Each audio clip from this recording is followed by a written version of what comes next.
আজ মন চেয়েছে আমি হারিয়ে যাব, হারিয়ে যাব। আরে রীতা পিসি, মন কি চাইছে এখন? আমার তো মনে হচ্ছে আপনার প্ল্যানটা বেশ ভালো ছিল। যা অবস্থা দেখলাম নিরুবৌদি, তাতে মনে হচ্ছে আয়নার আজকেই শেষ দিন। তাহলে আমার যে বুদ্ধি আছে এটা মানছো তো? হ্যাঁ, মাঝে মধ্যে একটু একটু খেলে যায় আর কি। বেরোতে দিন একবার আয়নাকে এই বাড়ি থেকে, তারপর এই বাড়ির লোকগুলোর আমি কি হাল করব আপনি দেখবেন। আমি কি ভেবেছি বলো তো, আমি তো সবার আগে সুজিতকে বলে এই বাড়িটার একটা ব্যবস্থা করব। হ্যাঁ হ্যাঁ, তাই করবেন, সেটাই জরুরি। আর মাথায় রাখবেন আমার ব্যাপারটা, দানপত্রে আমার নামটা ইনক্লুড করার ব্যাপারটা। আপনি আয়না। হ্যাঁ, কি হয়েছে আয়না? তুমি কাঁদছো কেন? নীরুর কিছু বাড়াবাড়ি হলো? তুমিও তাহলে কাঁদো? আরে আমি তো ভেবেছিলাম তুমি ভগবান, তোমার চোখে জলই আসে না। আয়না, তুমি কাঁদছো কেন গো? নীরুমা বকেছে? আহারে। কি বললো নিরু বৌদি? বাড়ি ছেড়ে চলে যেতে বললো তো? আমি তো আগেই সাবধান করেছিলাম তোমাকে, শুনোনি আমার কথা? আমি বলেছিলাম যে এ বাড়িতে পরীর জায়গা নেওয়ার চেষ্টা করো না। তোমরা ইচ্ছে করে এরকম করলে না, কিন্তু তোমরা এটা শুনে রাখো, মা একদিন ঠিকই বুঝতে পারবে আমি পরীর জায়গা দখল করতে এ বাড়িতে আসিনি। তাহলে কি করতে এসেছো আয়না? মূর্তি পাচার করতে? এইসব চুরি টুরির ব্যাপারে সুজিত সান্যালকে জিজ্ঞেস করো। হ্যাঁ, চুরি বা পাচার এইসবের উত্তরগুলো ও দিতে পারবে। কি সব উল্টোপাল্টা বকছো তুমি আয়না? নিজে ধরা পড়ে গিয়ে আমাদের ফাঁসাতে চাইছো? আমার যা বলার আমি বলে দিয়েছি, মানে বুঝে নেবার দায়িত্ব আপনাদের।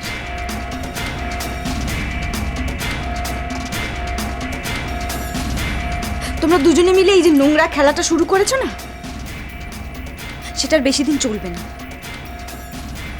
মাকে ভুল বুঝিয়েছো, আমাকে কাঁদিয়েছো,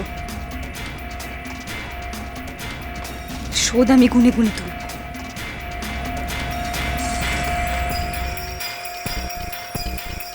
রীতা পিসি, এই যে আপনার দু নৌকায় পা দিয়ে চলার স্বভাবটা এবার গা থেকে ঝেড়ে ফেলে দিন। এটার বেশি দিন নয়। হ্যাঁ, আমি এখন বুঝতে পারছি পুরো ব্যাপারটা। আয়নাকে গুটি বানিয়ে আপনি আর সুজিত বাবু খেলাটা খেলছেন, তাই তো?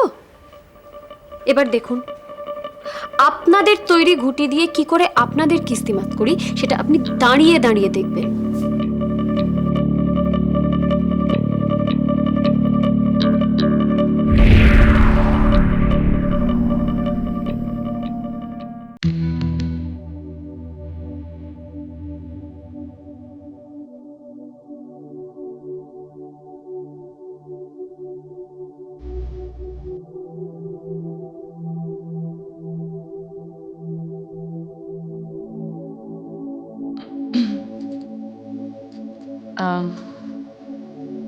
আকাশ, চল আমরা বসার ঘরে গিয়ে বসি। কেন? এই জায়গাটা তো বেশ নিরিবিলি। হ্যাঁ, তা ঠিক। ওই মানে অপূর্ব আসার সময় হয়ে গেছে তো। ও, তার মানে অপূর্ব এসে যদি আমাকে তোর বেডরুমে দেখে তাহলে প্রবলেম হবে, তাই তো? এই না না, আমি কিন্তু সেরকম কিছু বলতে চাইনি। এই তো ম্যাডাম, ভয় পেয়ে গেলেন? আর আমি তো ঠাট্টা করছিলাম। ঠাট্টা বুঝিস না নাকি? হ্যাঁ, ঠিক আছে, যা আপনার ইচ্ছে। চল, কি হলো, চল। এই চল। না, এখানেই থাকবো। ভেবে দেখ, আমি কিন্তু যেতে রাজি হয়েছিলাম। জানিস আকাশ, যদি কেউ কাউকে অধিকারটা দিতে না চায় তাহলে অধিকারটা কেড়ে নিতে হয়। এই বাড়িতে সবাই যে যার মতো অধিকার ফলাবে, আর আমার বেলায় সব দোষ না। দেখ শতরূপা, আমার মনে হচ্ছে যে এই চার দেয়ালের মধ্যে থেকে থেকে না ভালো করে নিঃশ্বাস নিতেই তুই ভুলে গেছিস। শোন, মাঝে মধ্যে অপূর্বকে নিয়ে এই জানলার পাশে এসে দাঁড়াবি, ছাতে যাবি, দেখবি খুব ভালো লাগবে। তাই জন্য তুই বোধহয় এই জানলার পাশে দাঁড়িয়েছিলিস। না না, আমি তো আমার মতো করে দাঁড়িয়েছিলাম, কিন্তু আপনি কিভাবে অপূর্ব বাবুকে নিয়ে জানলার ধারে দাঁড়াবেন সে ঝামেলার মধ্যে আমি নেই বাবু। ঠাট্টা করছিস? না না, ঠাট্টা কোথায় করবো। আচ্ছা তুই আমাকে বল, এইখানে দাঁড়াতে তোর ভালো লেগেছে কি লাগেনি বল?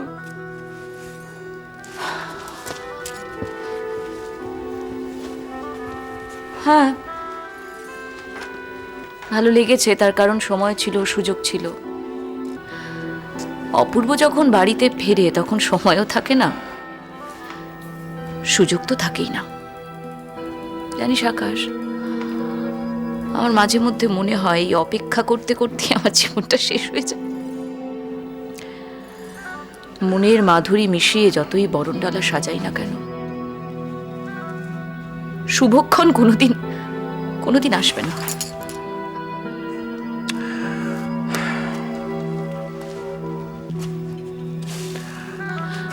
দেখ শতরূপা,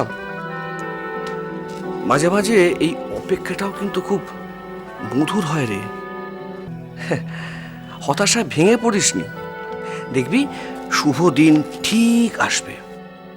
তবে একটা কথা কিন্তু ভুলে যাস না, যখন সেই দিনটা আসবে দেখিস সে যেন ফিরে চলে না যায়, তার জন্য কিন্তু প্রস্তুত থাকতে হবে। কেন বলতো, আমারই সব দায়, এই বাড়িতে কারোর কোনো দায় নেই, সবসময় আমাকে অ্যাডজাস্ট করতে হবে কেন আকাশ? কেন রে, কেন বল? না না না, আরে কি মুশকিল, কাউকে না কাউকে তো অ্যাডজাস্ট করতেই হবে। এ দেখ না, সারা জীবন আমি তো অ্যাডজাস্ট করে গেলাম, কিন্তু আমার ধারে কাছে কেউ ঘেসলো বল? বুঝলাম কি, ভুল করেও ভুলটা করো না।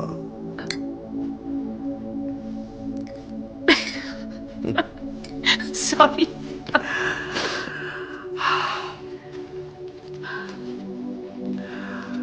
আচ্ছা শতরূপা, আজকের আকাশটা দেখেছিস কি সুন্দর?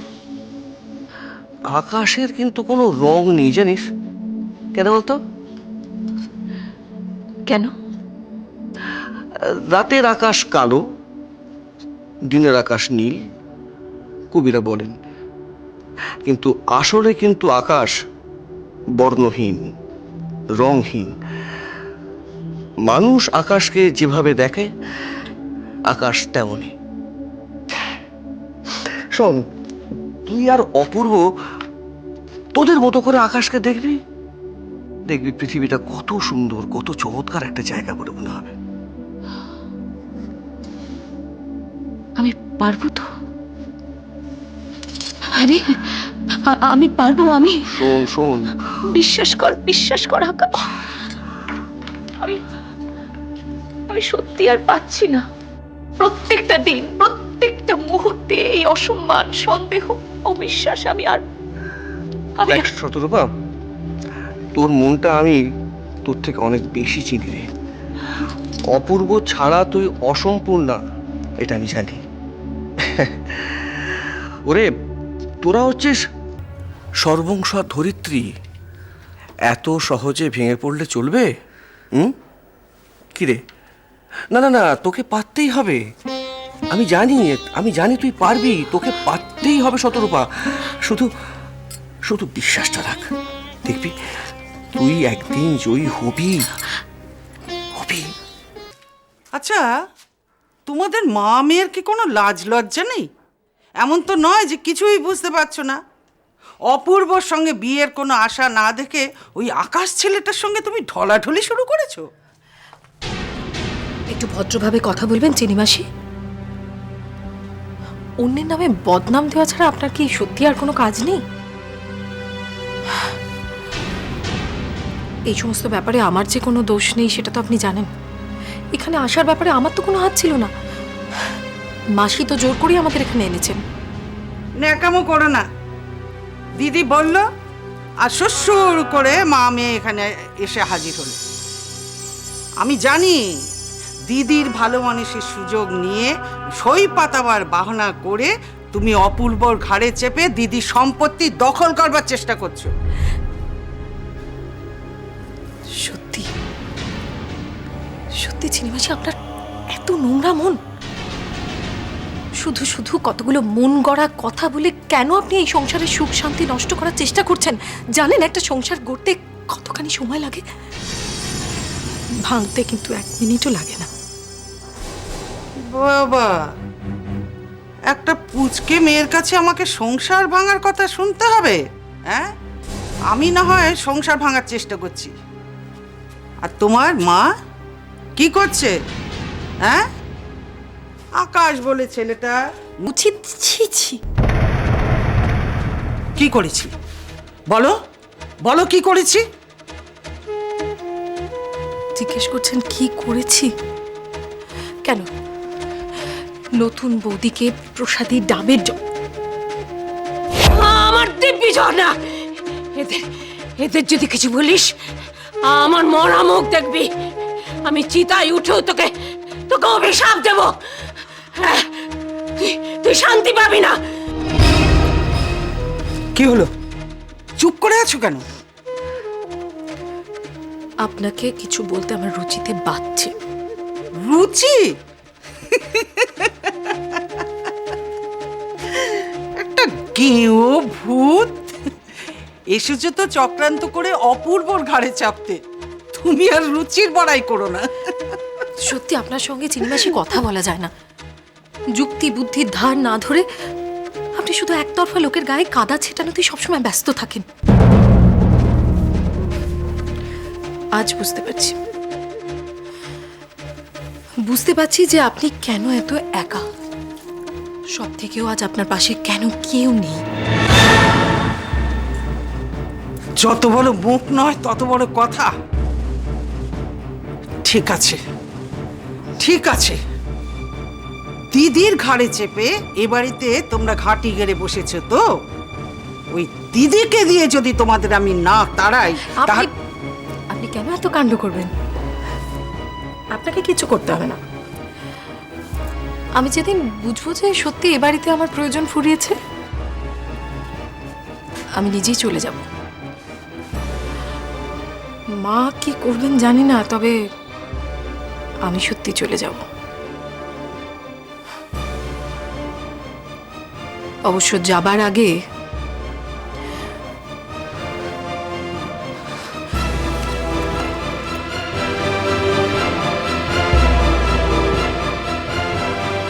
ঝর্ণা সব জেনেও কিছু করলো না কেন? কিসের জন্য মুখ খুললো না? নাকি আমাকে জানাবার থেকে অপূর্ব আর নতুন বউকে জানানো ও ভালো মনে করলো? উফ, দিদি এমন এক একটা কাজ করে না, এমন কাজ কেউ সাক্ষী প্রমাণ রেখে করে? দেখি নতুন করে আবার কি মতলব করা যায়।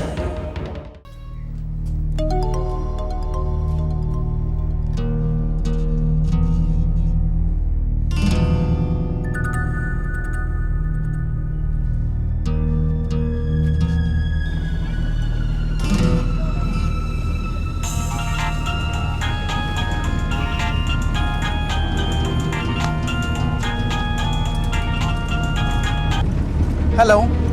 হ্যাঁ শোন, আমি আর ঝর্ণা তোর বাড়ি ছেড়ে চলে যাচ্ছি। মাসি, এই রোজ রোজ নাটক না আমার ভাল লাগে না। তাছাড়া কি এমন হয়েছে বলো তো যে তোমাদের হঠাৎ বাড়ি ছেড়ে চলে যেতে হবে?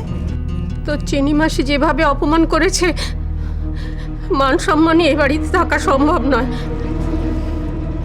সইয়ের ইচ্ছেতে আমাদের দেশের ঘর বাড়ি ছেড়ে এখানে চলে এসেছিলাম, নিজেদের ইচ্ছে তো আর আসেনি। শোনো, আমার আমার এত কথা শোনার মতো সময় এখন নেই। তোমরা কি আমাকে স্বস্তিতে একটু কাজকর্ম করতে দেবে না নাকি? সবই বুঝি বাবা, এত লাথি ঝাঁটা খেয়েও তো তোর সংসার, তোর বউ সব কিছু সামলেছি। ঝর্ণাও তো বুক দিয়ে আগলে রেখেছে, সে কি অপমান সইবার জন্যে?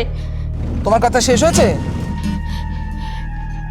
তুই একটু আমার কথাটা বোঝার চেষ্টা কর। সহায় সম্বলহীন অবস্থায় কোথায় যাব? নেহাত উপায় নেই, নইলে তোর অফিস যাওয়ার পথে কি এইসব কথা বলতাম? আচ্ছা সবই যদি জানো তাহলে ফোনটা আর করলে কেন? তা আমার কথা যদি শোনো তাহলে এখন ফোনটা রাখো, আমি বাড়ি না ফেরা পর্যন্ত তড়িঘড়ি কোনো ডিসিশন নিও না। আর প্লিজ আমাকে বিরক্ত করো না, আমার মনটা ভালো নেই, নিরুতি শরীরটা খুব খারাপ, আমি ওর খবর নিতে যাচ্ছি। এই যে তুই এই কথাটা বললি, আমার ধরে প্রাণ এলো বাবা।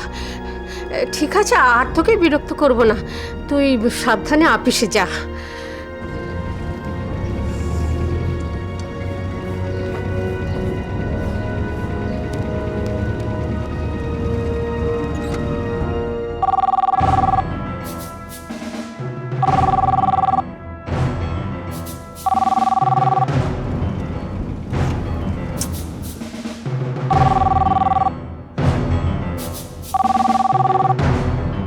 নিরুতির বাড়ি থেকে ফোনটা ধরছে না কেন বুঝতে পারছি না।